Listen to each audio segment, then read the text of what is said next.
안녕하세요. 별에는 밤 제이입니다.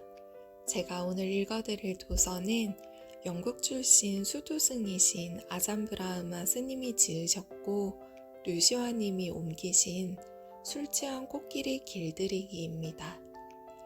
이 책은 내 마음 안에 방황의 원인은 무엇이고 내가 어떻게 살아갈 때 더 자유로워질 수 있는가에 관한 글입니다.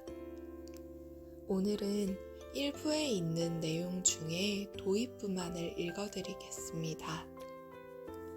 1부 벽돌 2장. 인간은 누구나 2장의 잘못 놓인 벽돌을 갖고 있다. 그러나 우리 안에는 그 잘못된 벽돌보다 완벽하게 쌓아 올린 벽돌이 훨씬 많다. 그것을 아는 순간 상황은 그다지 나쁘지 않게 된다. 그때 우리 자신뿐 아니라 타인과도 평화롭게 지낼 수 있다. 절 지을 터를 구입한 뒤 우리는 말 그대로 빈털터리가 되었다. 뿐만 아니라 빚더미에 올라앉았다. 우리가 산 터에는 아무 건물도 없고 심지어 비를 가릴 움막조차 없었다. 그래서 처음 몇 주 동안 누워 잘 침대도 없이 헐값에 구입한 중고 문짝 위에서 새우잠을 자야 했다. 바닥에 습기가 올라오지 못하게 문짝 내 귀퉁이에 벽돌을 받쳐 땅바닥에서 약간 뜨게 했다. 매트리스 같은 것도 없었다. 우리는 숲속 고행승들이었으니까. 주지스님은 당연히 가장 상태가 좋고 평평한 문짝을 차지했다. 반면에 내가 누워 자는 문짝은 군데군데 홈이 파이고 손잡이가 있는 자리에는 큼지막한 구멍이 뚫려 있었다. 그 구멍을 가리키면서 나는 밤중에 소변 보러 굳이 멀리까지 갈 필요 없겠다고 우스갯소리를 했다. 하지만 사정은 달랐다. 구멍으로 밤새도록 차가운 냉기가 올라와 잠을 잘 수가 없었다. 우리는 절 짓는 일이 시급한 가난한 승려들이었다. 그렇다고 인부들을 고용할 형편은 더더욱 아니었다. 자재값만 해도 허리가 휘었다. 하루빨리 나 스스로 집 짓는 법을 배우는 도리밖에 없었다. 땅을 파 기초를 세우고 시멘트와 벽돌을 쌓고 지붕을 올리고 배관시설을 하는 등 하나에서 10가지 전부 내 손으로 해야 할 판이었다. 출가하기 전 나는 이론 물리학자였고 고등학교 교사였다. 따라서 육체 노동에는 그다지 잔뼈가 굵은 몸이 아니었다.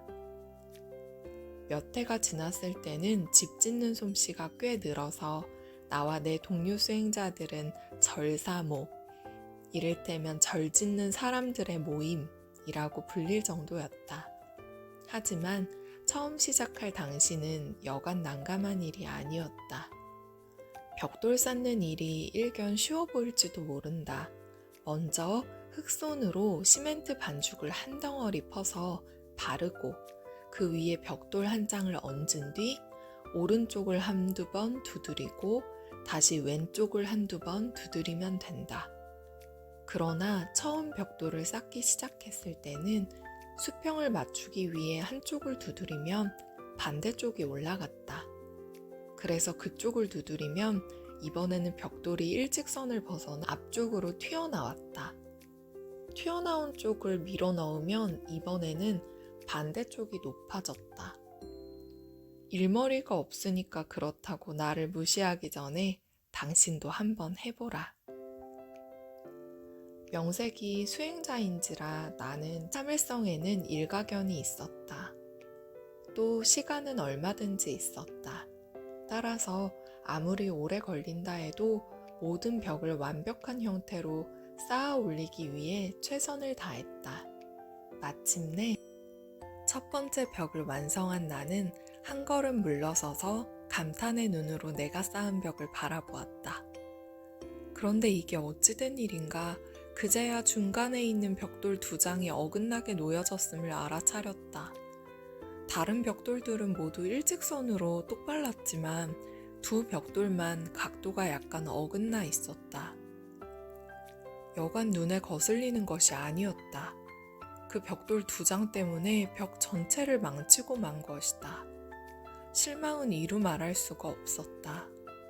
그때쯤 시멘트는 이미 굳을 대로 굳어 벽돌을 도로 빼낼 수도 없었다. 나는 우리의 리더인 주지 스님에게 그 벽을 허물고 다시 쌓자고 제안했다. 솔직히 말해 허무는 정도가 아니라 완전히 날려버리고 싶었다. 그토록 공을 들였는데 일을 망쳤으니 당혹스럽기 그지없었다. 하지만 주지 스님은 단호하게 고개를 저었다. 벽을 그대로 두어야 한다는 것이었다. 첫 방문객들이 찾아와 우리의 미숙한 절을 안내하게 되었을 때 나는 외부 사람들이 가능하면 내가 쌓은 벽 앞을 지나가지 않도록 신경을 곤두세웠다. 누구라도 그 잘못 쌓아 올린 벽을 보는 걸 나는 원치 않았다. 절을 다 짓고 서너 달쯤 시간이 흘렀을 때였다. 어느 날 한 방문객과 함께 절 안을 거닐다가 그가 그만 그 벽을 보고야 말았다. 그 남자는 무심코 말했다. 매우 아름다운 벽이군요. 내가 놀라서 물었다. 선생님, 혹시 안경을 차에 두고 오셨나요? 아니면 시력에 문제 있으신가요? 벽 전체를 망쳐놓은 저 잘못 놓인 벽돌 2장 보이지 않으세요? 그가 그 다음에 한 말은 그 벽에 대한 나의 시각, 나아가 나 자신과 삶의 많은 측면에 대한 나의 전체 시각을 근본적으로 바꿔놓았다. 물론 내 눈에는 잘못 놓인 2장의 벽돌이 보입니다. 하지만은 내 눈에는 더 없이 훌륭하게 쌓아 올린 998개의 벽돌도 보입니다. 그 순간 나는 말문이 막혔다. 나는 3달 만에 처음으로 그 2개의 실수가 아닌 벽을 이루고 있는 훌륭하게 쌓아 올린 수많은 벽돌들을 바라볼 수가 있었다. 그 잘못 놓인 벽돌의 위와 아래, 왼쪽과 오른쪽에는 제대로 쌓은 완벽하게 놓인 수많은 벽돌들이 있었다. 그 완벽한 벽돌들은 2장의 잘못된 벽돌보다 압도적으로 숫자가 많았다. 그 전까지 내 눈은 오로지 2개의 잘못된 벽돌에만 초점이 맞춰져 있었다. 그 밖에 다른 것들에 대해서는 눈뜬 장님이나 다름없었다. 그렇기 때문에 나 자신이 그 벽을 바라보는 것조차 싫었고 다른 사람들이 그것을 보는 것도 싫었다. 그 벽을 폭발시켜버리고 싶을 정도였다. 그런데 이제 훌륭하게 쌓아 올려진 벽돌들을 볼 수 있었다. 벽은 전혀 흉한 모습이 아니었다. 그 방문객이 말한 대로 매우 아름다운 벽이었다. 20회가 지난 지금도 그 절의 벽은 그곳에 그대로 서 있다. 그리고 이제는 그 잘못 얹힌 벽돌 2장이 어디께 있는지도 잊었다. 더 정확히 말하면 나는 더 이상 그 벽에서 잘못된 벽돌을 발견할 수 없게 되었다. 얼마나 많은 사람들이 상대방에게서 오직 잘못 놓인 2장의 벽돌만을 발견함으로써 관계를 파국으로 이끌어가거나 이혼으로 치닫는가. 그리고 얼마나 많은 사람들이 자기 자신 안에서 2장의 잘못된 벽돌만을 바라봄으로써 좌절감에 빠지거나 심지어 극단적인 생각까지 하는가. 실제로는 거기 훨씬 많은 훌륭하게 쌓인 벽돌들, 완벽한 벽돌들이 존재한다. 잘못된 것의 위와 아래, 오른쪽과 왼쪽 사방에는 멋지게 쌓아 올린 수많은 벽돌들이 있다. 하지만 때로 우리는 그것들을 보지 못한다. 그 대신 우리 눈은 오로지 잘못된 것에만 초점을 맞춘다. 그때 눈에 보이는 것은 온통 잘못된 것뿐이고 우리는 그것만이 그곳에 존재한다고 생각한다. 그래서 그것을 파괴하고 싶어진다. 그리고 때로 우리는 슬프게도 매우 아름다운 벽을 실제로 폭파시켜 버린다. 인간은 누구나 두 장의 잘못 놓인 벽돌을 갖고 있다. 그러나 우리 각자 안에는 그 잘못된 벽돌보다 완벽하게 쌓아 올린 벽돌들이 훨씬 많다. 일단 이것을 아는 순간 상황은 그다지 나쁘지 않게 된다. 그때 우리 자신과 평화롭게 살 수 있을 뿐 아니라 우리가 가진 문제점에도 불구하고 상대방과도 행복하게 지낼 수 있다.